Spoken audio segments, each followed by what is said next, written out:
বাড়ির কাছে shopping mall থাকাতে একটা ভালোই সুবিধা হয়েছে। আজকে চলে গেছিলাম আমরা সাউথ সিটি মলে। এখানে যে কটা ক্যাফে দেখতে পাচ্ছ আমার মোটামুটি সব কটাতেই ঘোরা, কিন্তু বিশেষ করে আমার একটার খাবারও ভালো লাগে না। এরপরে আমরা নিয়েছিলাম কাজী থেকে বিরিয়ানি। ওটা যে বিরিয়ানি নাকি ওটা ভাত মাখা ডিফারেন্সিয়েট করতে পারবে না, এতটাই ফালতু লেগেছে আমার।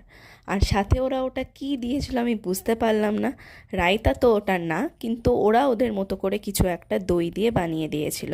সাথে আমি পেঁয়াজ নিয়ে গেছিলাম, কারণ জানতাম যে ওরা পেঁয়াজ দেবে না, ওদের এটা দেওয়া উচিত তো জানি, কিন্তু তবুও ওরা দেবে না।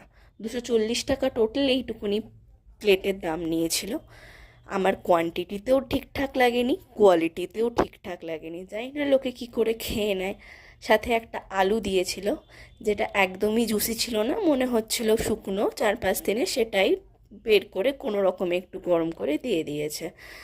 আর সত্যি বলতে আমার একটা বাজে অভ্যেস আছে, আমি যাই পাই না কেন সবসময় ভাতের মতো মেখে খাওয়ার চেষ্টা করি।